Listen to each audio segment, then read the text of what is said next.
നമസ്കാരം. മലയാളി വാർത്തയിലേക്ക് സ്വാഗതം. തെക്കൻ ആൻഡമാൻ കടലിന് മുകളിൽ രൂപപ്പെട്ട ചക്രവാത ചുഴി ഇന്ന് ബംഗാൾ ഉൾക്കടലിൽ വീണ്ടും ന്യൂനമർദ്ദമായി ശക്തി പ്രാപിക്കാൻ സാധ്യതയെന്ന് കേന്ദ്ര കാലാവസ്ഥാ വകുപ്പിന്റെ മുന്നറിയിപ്പ്.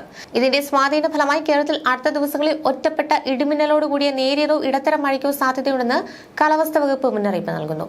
ഒറ്റപ്പെട്ട സ്ഥലങ്ങളിൽ ഡിസംബർ 18-ന് ശക്തമായ മഴയ്ക്കും സാധ്യതയുണ്ട്.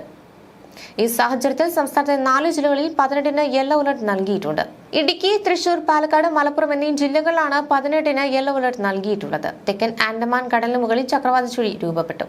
ഇത് ന്യൂനമർദ്ദമായി മാറി തുടങ്ങി ശക്തി പ്രാപിച്ച് 48 മണിക്കൂറിൽ തമിഴ്നാട് തീരത്തേക്ക് നീങ്ങാൻ സാധ്യതയെന്നാണ് കാലാവസ്ഥാ വകുപ്പ് നൽകുന്ന മുന്നറിയിപ്പ്. അതേസമയം കഴിഞ്ഞ ദിവസം ലക്ഷദ്വീപിന് മുകളിൽ രൂപപ്പെട്ട ന്യൂനമർദ്ദം പടിഞ്ഞാറ് ദിശയിൽ നീങ്ങി ദുർബലപ്പെട്ടതായി കാലാവസ്ഥാ വകുപ്പ് അറിയിച്ചു. പുതിയ ചക്രവാത ചുഴിയുടെ സ്വാധീന ഫലമായാണ് കേരളത്തിൽ മഴ മുന്നറിയിപ്പ് നൽകുന്നത്. ശക്തമായ മഴ മുന്നറിയിപ്പ് നിലനിൽക്കുന്നുണ്ടെങ്കിലും ഇന്ന് ഒരു ജില്ലകളിലും പ്രത്യേക അലർട്ടുകൾ പ്രഖ്യാപിച്ചിട്ടില്ല. 24 മണിക്കൂറിൽ 64.5 മില്ലിമീറ്റർ മുതൽ 115.5 മില്ലിമീറ്റർ വരെ മഴ ലഭിക്കുന്ന ശക്തമായ മഴയാണ് യെല്ലോ അലർട്ട് കൊണ്ട് കാലാവസ്ഥാ വകുപ്പ് അർത്ഥമാക്കുന്നത്. അടുത്ത 3 മണിക്കൂറിൽ കേരളത്തിൽ തിരുവനന്തപുരം, കാസർഗോഡ് ജില്ലകളിൽ ഒറ്റപ്പെട്ട ഇടങ്ങളിൽ നേരിയ മഴയ്ക്ക് സാധ്യതയുണ്ടെന്ന് കേന്ദ്ര കാലാവസ്ഥാ വകുപ്പ് അറിയിക്കുന്നു.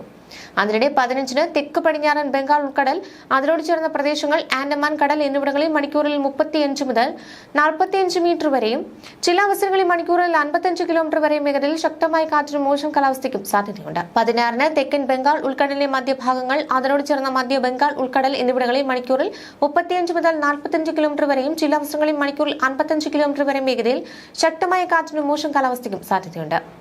16-നും 17-നും മധ്യ പടിഞ്ഞാറൻ അറബിക്കടലിൽ മണിക്കൂറിൽ 45 മുതൽ 55 കിലോമീറ്റർ വരെയും ചില അവസരങ്ങളിൽ മണിക്കൂറിൽ 65 കിലോമീറ്റർ വരെ വേഗതയിൽ ശക്തമായ കാറ്റിനും മോശം കാലാവസ്ഥയ്ക്കും സാധ്യതയുണ്ട്. 17-ന് തമിഴ്നാട് തീരം, കന്യാകുമാരി പ്രദേശം, ഗൾഫ് ഓഫ് മന്നാർ, തെക്ക് പടിഞ്ഞാറൻ ബംഗാൾ ഉൾക്കടൽ, അതിനോട് ചേർന്ന മധ്യ പടിഞ്ഞാറൻ ബംഗാൾ ഉൾക്കടൽ എന്നിവിടങ്ങളിൽ മണിക്കൂറിൽ 35 മുതൽ 45 കിലോമീറ്റർ വരെയും ചില അവസരങ്ങളിൽ മണിക്കൂറിൽ 55 കിലോമീറ്റർ വരെ വേഗതയിൽ ശക്തമായ കാറ്റിനും മോശം കാലാവസ്ഥയ്ക്കും സാധ്യതയുണ്ട്.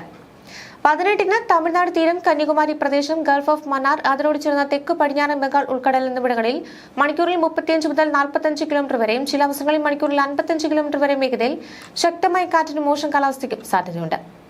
ഈ തീയതികളിൽ പ്രദേശങ്ങളിൽ നിന്ന് മത്സ്യബന്ധനത്തിന് പോകാൻ പാടുള്ളതല്ല. ന്യൂസ് ഡെസ്ക്, മലയാളി വാർത്ത.